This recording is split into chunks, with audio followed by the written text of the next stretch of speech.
Hi folks, this is Brian, aka Bfunkphenomenon, coming at you with a little insight into the split stop.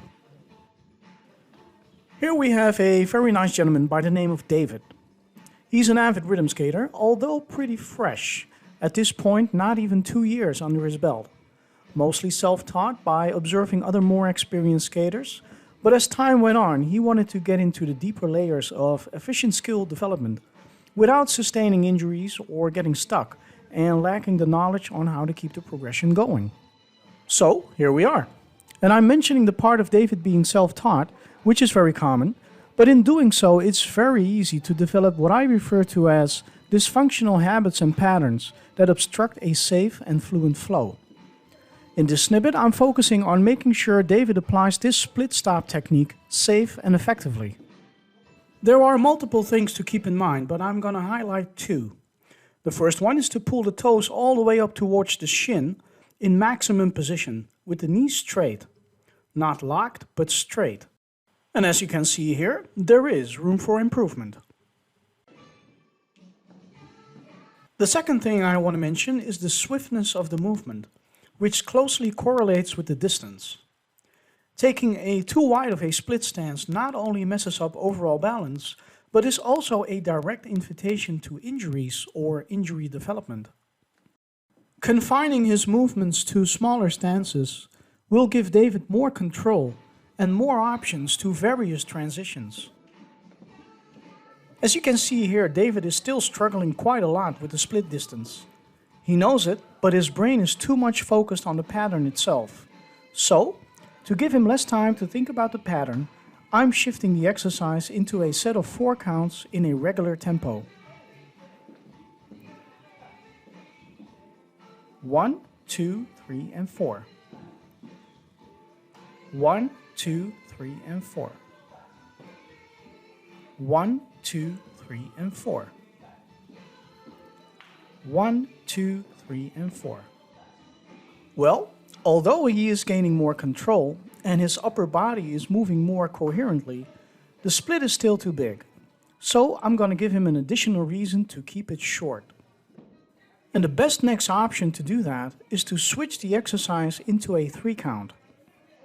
And this brings up an additional focus point, which is the short but powerful rotation of the hip. This hip rotation absorbs some of the generated kinetic energy that would otherwise flow into the legs.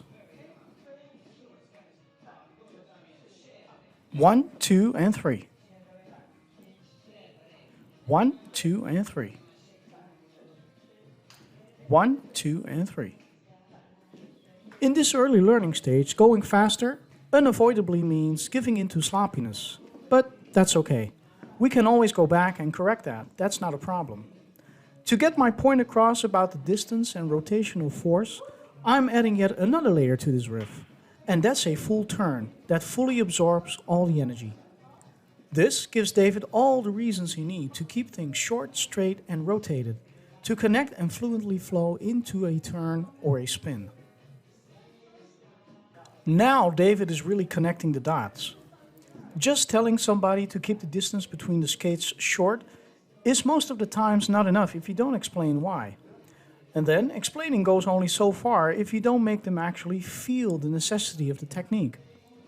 Once they feel it, you will open up a world of possibilities that they feel becomes within their reach. The expression and the smile when someone enters the next level of skill and knowledge is just priceless. And for me as a trainer, that is the best and biggest reward I can get. Because I know for a fact that these are moments that have massive impact on life for everyone involved. So let's move on to the last section. To illustrate a direct application of the hip rotation and the legs moving in the opposite direction is to forcefully come to a full stop. Forcefully because I don't want to hit the mirror or go flying straight through it. I am deliberately limiting my options so that I fully have to rely on my technique.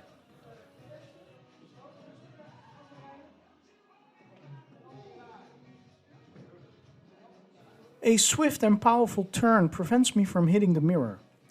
Now imagine that mirror being the end of a sidewalk or a car or truck passing by. Yep, this technique comes straight from the streets, where it's highly effective when executed right. Even up to a speed level of approximately 20 to 25 kilometers an hour. And in case you're wondering, yes, without toe stops.